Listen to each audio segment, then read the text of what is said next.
Welcome to Real Money, Real Experts, a podcast where leading financial counseling and coaching experts share their stories, their challenges, and their advice for helping people manage money in the real world. I'm your host, Rachael DeLeon, Executive Director of the Association for Financial Counseling and Planning Education, or AFCPE. And I'm your co-host, Dr. Mary Bell Carlson, an accredited financial counselor, or AFC, and the president of Financial Behavior Keynote Group. Every episode, we're taking a deep dive in the topics that personal finance professionals care about, helping clients, building community, and your professional growth. The opinions of our podcast guests are their own, which means that their stories, views, or lived experiences may differ from yours or mine. However, the one thing you will always find on this show is a common thread. Our guests are passionate about helping people with their money to improve their lives, and they believe in upholding high standards for the clients and the communities that they serve. We encourage you to tune in to Real Money, Real Experts with open curiosity. Why? Because it's oftentimes in the conversations where viewpoints or stories differ from our own that we learn the most. Mike Lanway is the co-owner of Lanway Companies, TSP expert and federal benefits nerd.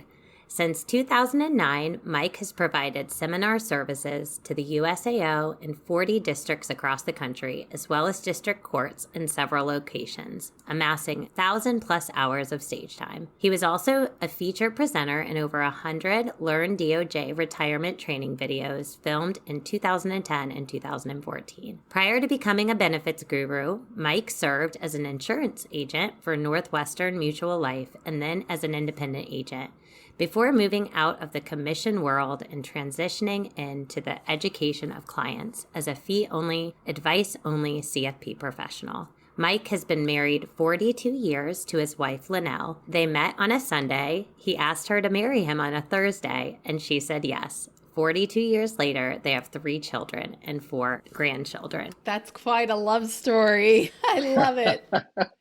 Yeah, it was. I tell you, I had love at first sight for sure. And she had embarrassment at first sight for sure. Yeah.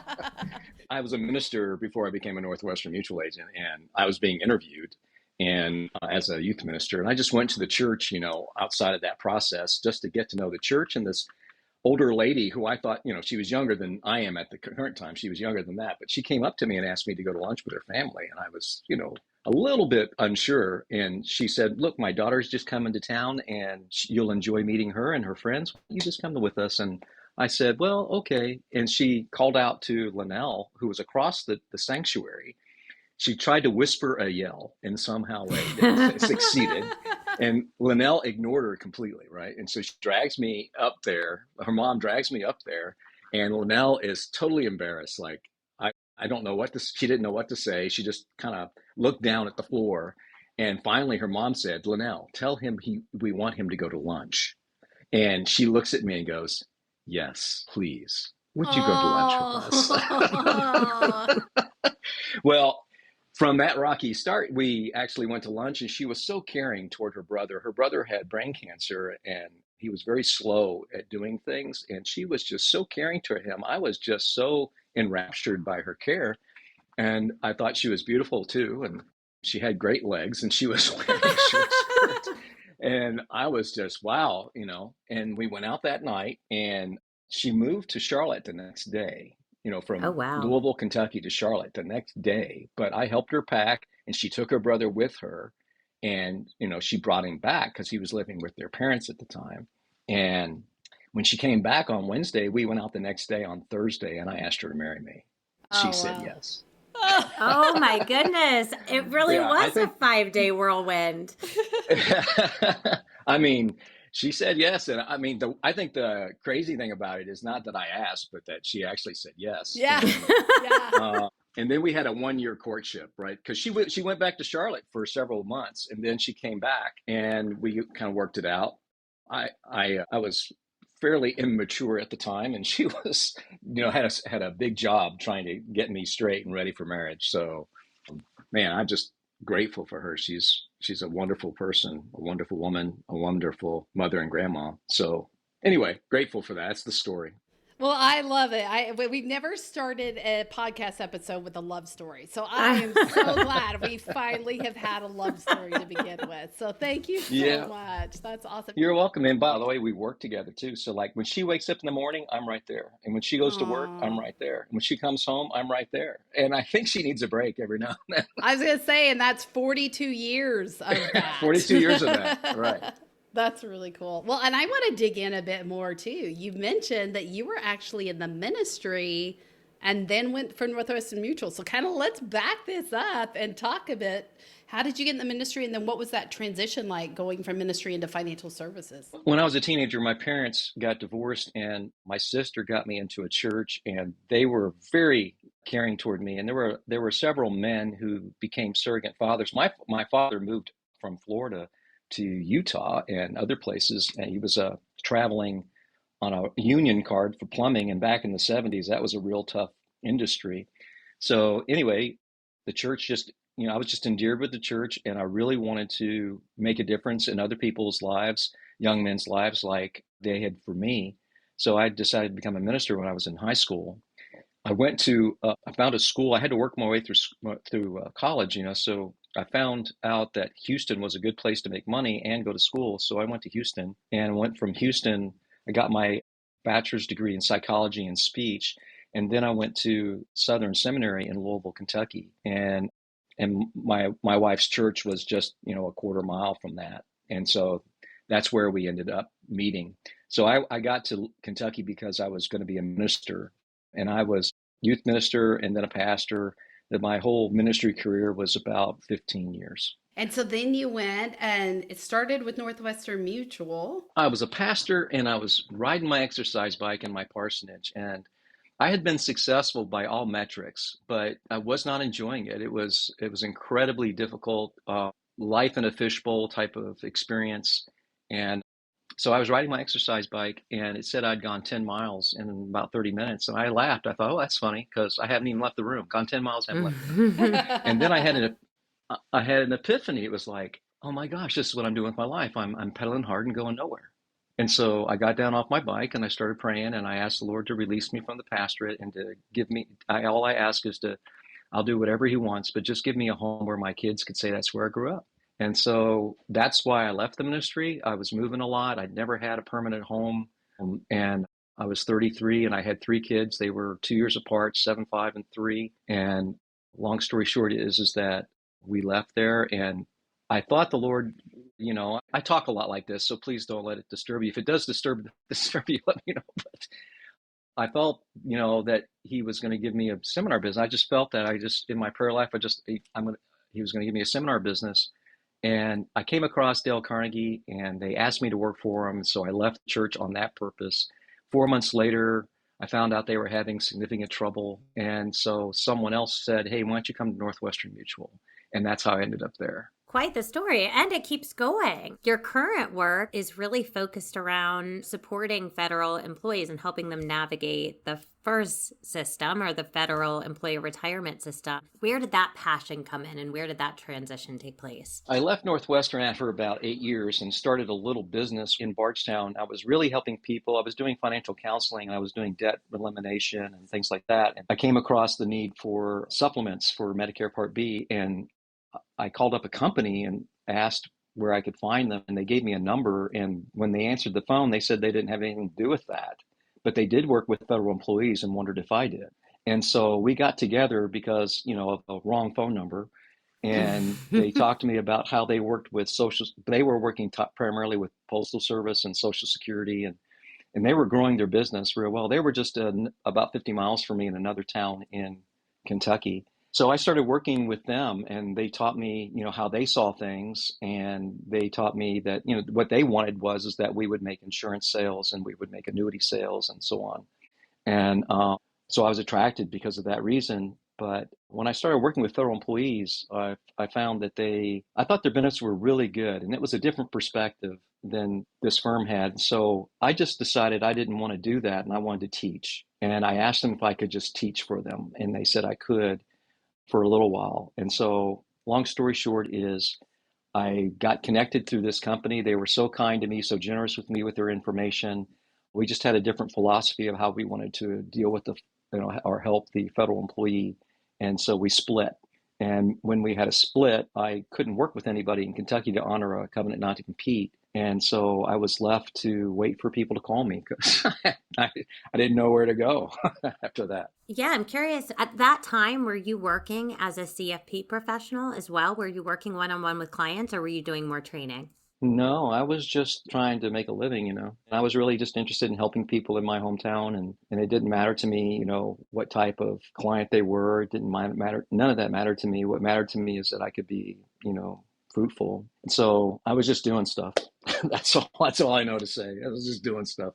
All I knew to do. And that Yeah. was in looking at things from an insurance perspective and helping people make those decisions, as well as, helping them with their financial money management. Do you still work as a financial planner today?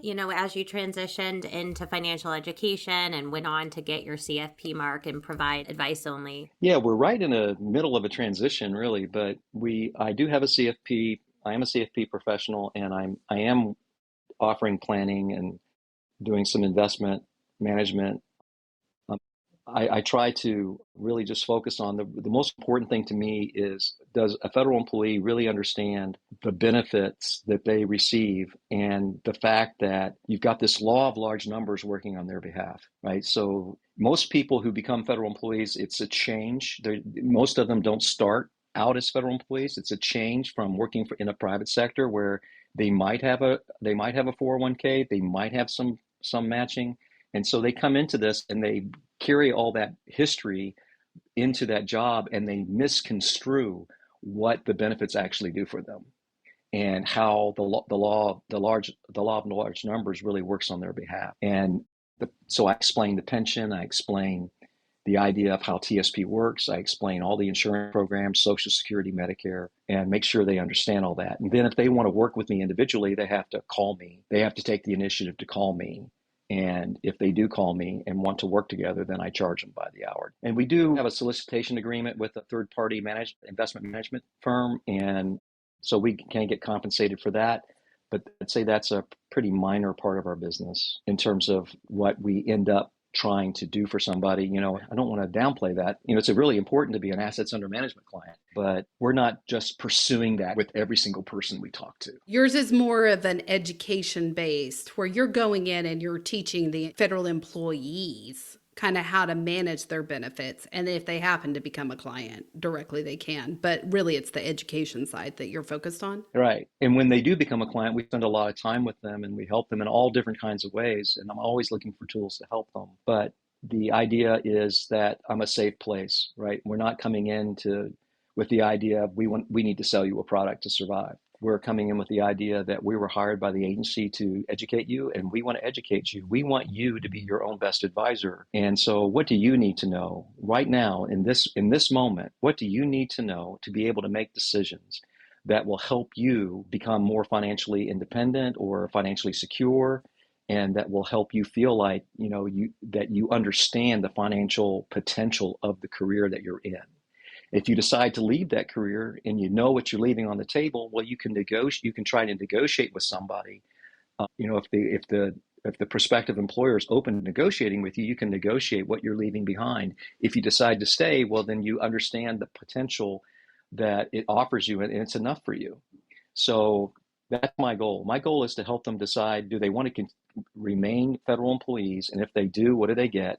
And if they don't want to remain federal employees, then how do they negotiate so they just don't walk away from something that's good? So I have a question. We have lots of individuals on here that also have private practice or wanting to get into private practice. So I want to go a little bit further into kind of how you went from that Northwestern Mutual role into becoming an education company. Like, how do you get your contracts? Kind of give us more of that behind the scenes from a business owner role. The company that I was working for, I worked for them for 4 years, and that company had a marketer person and they were listed on the GSA, the general services. They had a general services account, and so they were on the list of people who could provide certain services. And when an agency was looking for those services, they would see them and pick them.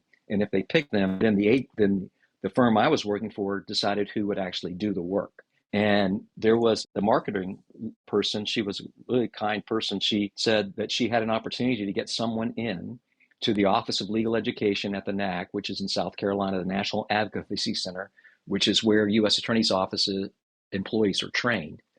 And they wanted a presentation, a retirement presentation. And she wanted me, the marketing person for our firm, wanted me to do it. And so I got it. And I did not realize that there were over 60 people in there, but really just two, at the most three, from a district.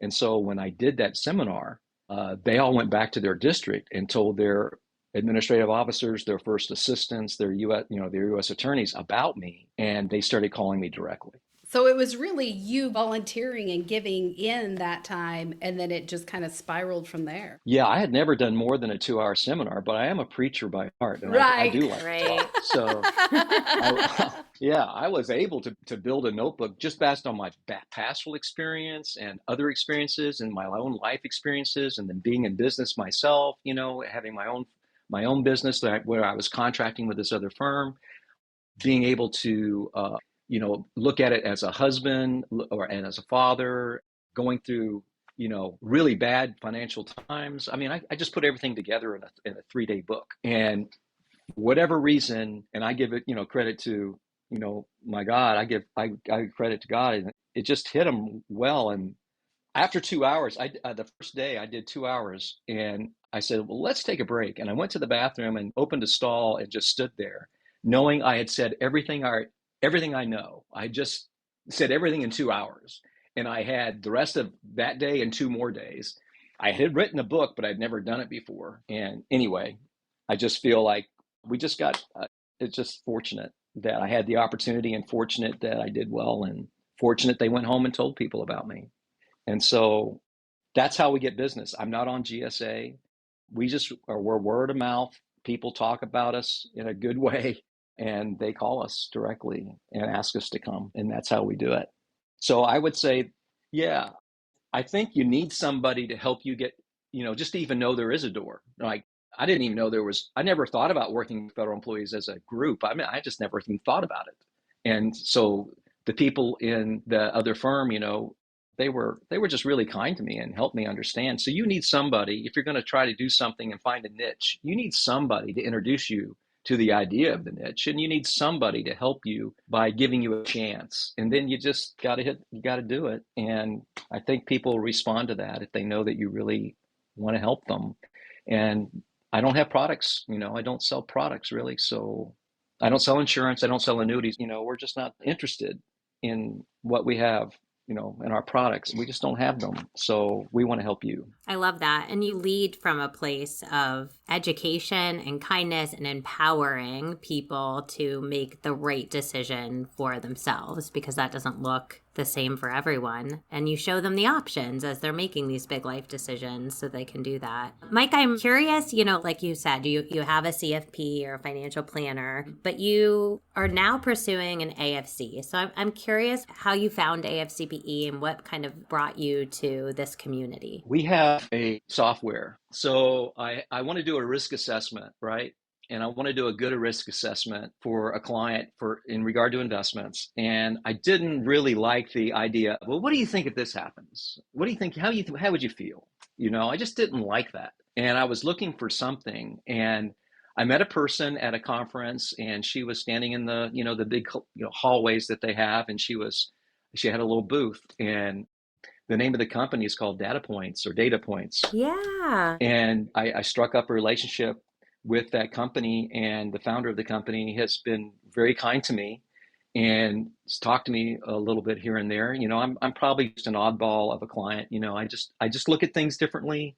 I think about things differently. I'm just not typical. And she has put up with me. And after listening to me several different times, she said, you know what? I really think you would benefit from getting a financial counseling certification.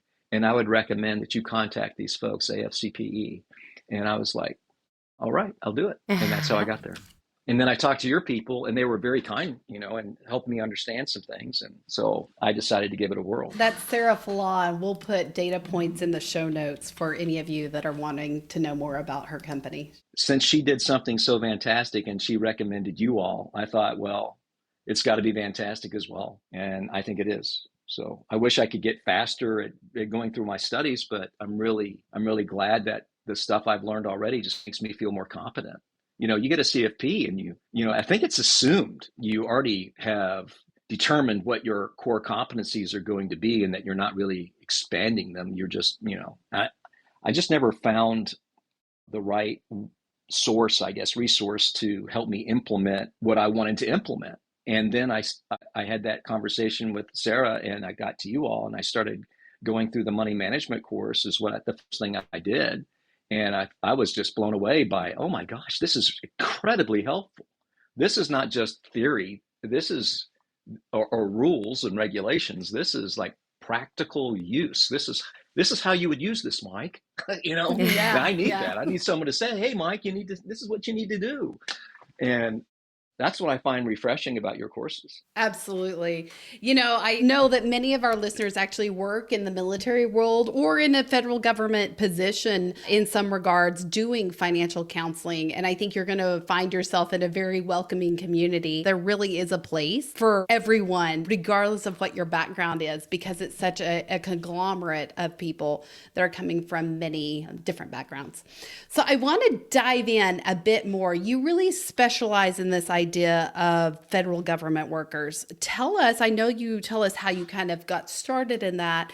Tell us, how did you learn about government benefits and all the nuances that go with being a federal government employee? Well, the firm that I got in contact with and introduced me to federal employees gave me, a introduction to that. And I was going to these 2-hour seminars and just getting all the questions, and I didn't have any answers. So I wrote down all the questions and I went to opm.gov and tsp.gov and I started reading and I started clicking on every link that was offered. And I just have a high level of curiosity.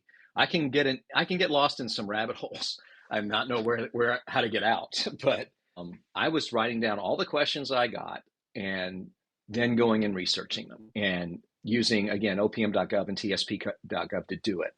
So I don't have a certificate in federal benefits or anything. I just did it, and it cost me a lot of time and money. I'm not making any money doing free seminars, not selling products, sitting at my computer reading opm.gov. But I was afraid to make money. Really, I don't want to make money in a way that I just don't feel like if that's the right thing for me to do. Right? It's not whether it's right or wrong, because that's not the issue. The issue is this what I want to be doing? And is this how I want to present myself to a federal employee? And my answer was, I don't want to be in that position of having them think I'm there just to pitch a product. So let's just eliminate the products. Let's get rid of the products was my concern. And if I was going to do that, then I had to get paid for actually teaching. And if I'm going to be paid, and especially with an agency like the U.S. Attorney's offices, where I'm talking to people, just highly educated people, I better know what I'm talking about. And so I'm always researching, and that's what I did. And so that helps us understand too. So you're actually selling, like the thing you're selling are your speeches. It's you and your education. That's where your business model is really focused in on. And if I hear you correctly, it sounds like you're really embedded with the U.S. Attorney General's area. Do you work with other government entities as well? Well, I think I would if they called me, but they don't call me. So that's one reason I don't. Well, and it goes back to being local, right? That is your area. You're not in Washington, D.C. As we talked before, you're in Kentucky. And so that's the network that's in your space, in your ecosystem. Well, yeah. And here's the interesting thing. I still don't work in Kentucky. I've had one seminar. It was this year. And I started my own firm in 2009. Just this year, I actually had two seminars. I take it back. I had two seminars since 2009 in Kentucky, where I've been to, the state of Texas 10 times, and I've been to Maine, 6 times. And, that there's those things that, because I had that covenant not to compete, right? So And I'm not out to, do something that other people are doing. So I just wait for people to call me. I'm not really marketing myself. I'm just waiting. And so it's been some lean years too, and it's been some good years, but I'm content. I'm a middle-class guy living a middle-class life, but I get to work with people who I love the U.S. Attorney's offices because I think they're doing fantastic work for us. I think they make our country a lot safer to live in, and I'm happy to serve them. So I'll stop there for a second. That's where, so yes, there are my niche. Let me also say this. I've talked to other agencies, prior, back in 2004, 5, 6, 7, and I found that a lot of them didn't care what I want to tell them. They just didn't want to know. They just wanted me to tell them what to do. And I don't want to tell you what to do. I want to help you make a good decision. I want to be right there, right with you when you're making your decisions and help you with your own decisions. But it really is frustrating for me to work with people who just tell me what to do. Because my story would be, well, if I tell you what to do, you're going to run into somebody who's selling something or who wants to work with you in a similar way. And they're going to say, why are you doing that? And you're going to say, well, Mike told me to do that. And he's going to say, well, that's wrong or that's dumb or whatever. And then you're going to have all this like, what do I do now? Because you're going to have this cognitive dissonance where you're just like, I don't know how to respond to that. Mike's such a nice guy and this person's a nice person and I don't know what to do. Let's eliminate that possibility by you knowing what you should do for you. This is not like what happens in federal employees a lot this is not standing in the hallway asking what health insurance you have, which by the way, I don't think that's a good practice either, but it's the least harmful.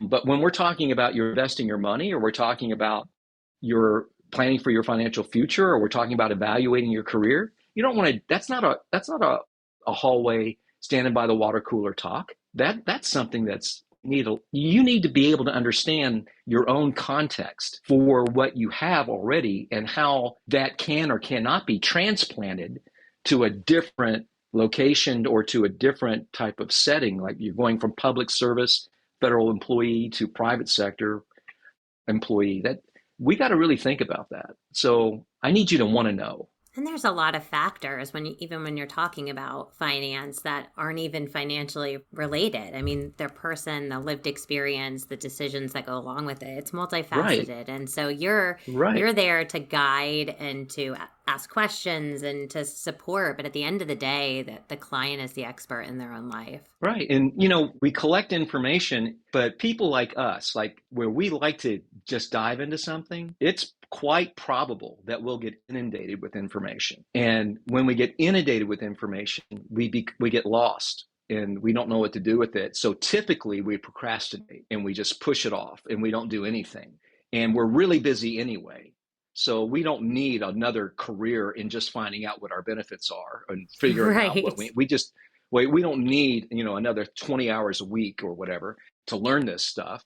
So what I think is what filters all that stuff? Well, how do you know what information is essential for you right now and what information might be really interesting and might be important later, but it's not important now? How do we filter all that? It's who you care about and what you care about and where you want to see those two entities, how you want them to intersect. How do you want to make things intersect? The people you care about and what you care about, how do you want to see that?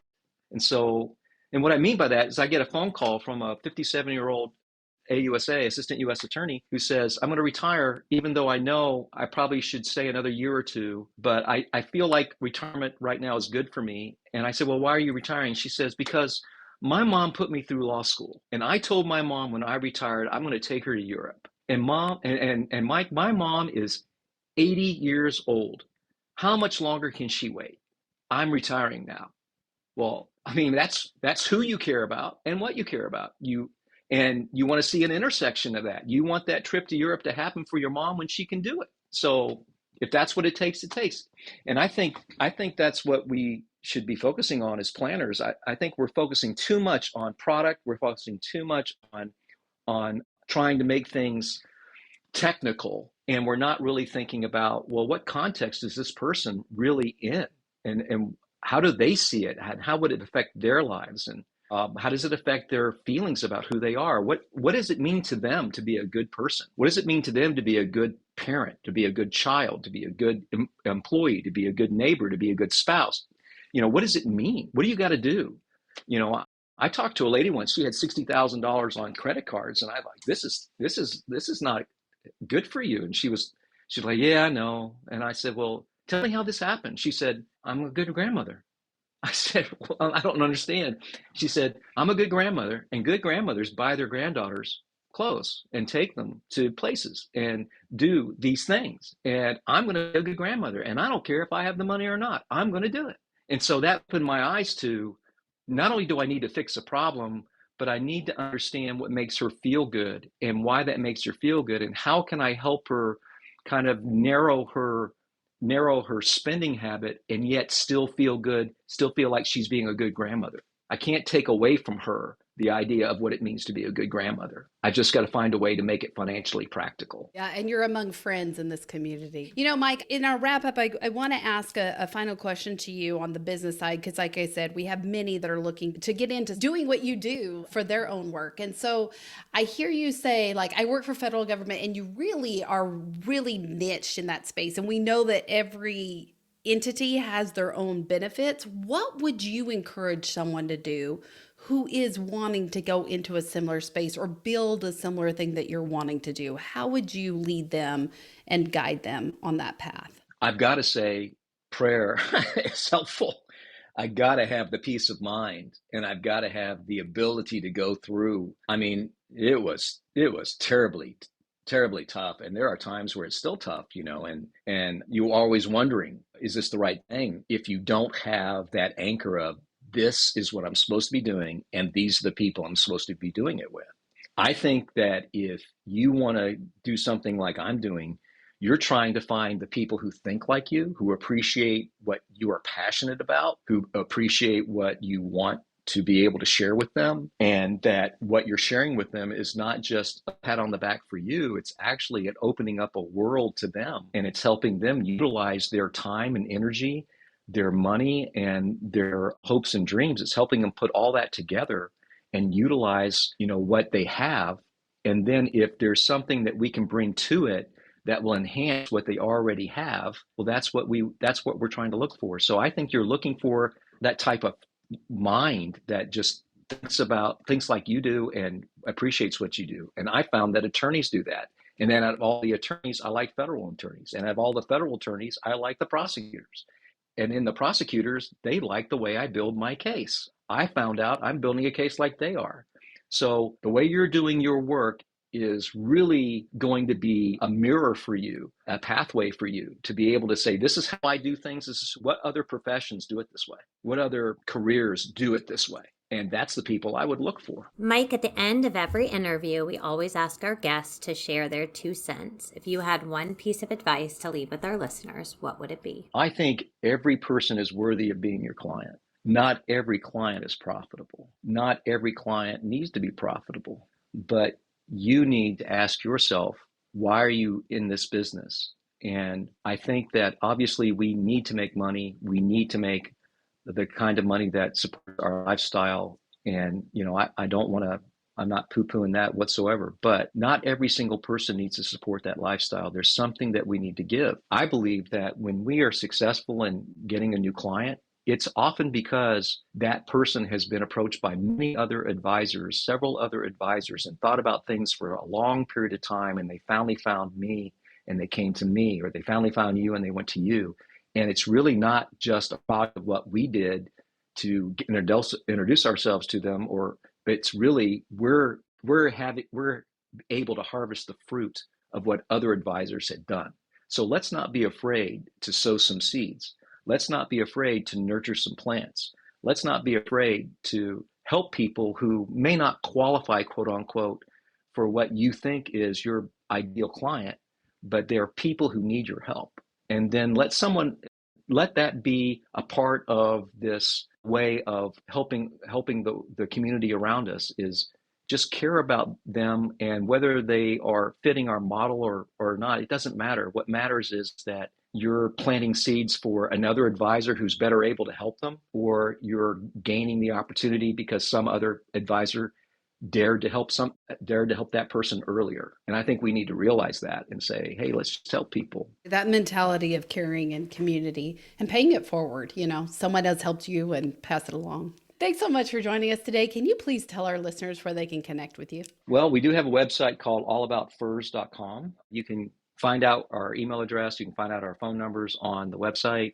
You can always email us. We're always looking for an email. And I'd love to hear from you. Thanks so much, Mike. You're welcome. I hope we get another chance to talk another time. But thank you very much.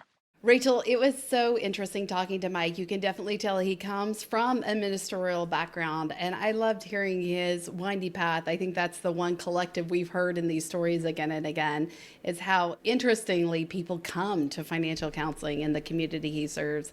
I love the fact that he really has set out to be teaching. I think there's many in this community that have the heart of teachers and that really want to experience what could a business look like in a fully teaching capacity. And he's a great example of that. So really appreciate him coming on and just his unique viewpoint and sharing it with the team. Mary, it was so great to connect with Mike today. He really is a lifelong learner and he has the heart of an educator. I really love the conversation around how he found the AFC and how it's really connected the human element for him and how to help people really make behavior change, but put them as the experts in their own life as well. And one of the things that really resonated with me is he said, every person is worthy of being your client. And I think that's really the importance of the work that we're doing in this field. Every person deserves access and opportunity to achieve financial well-being. And it's people like Mike and the members of this community that are making real impact in the field.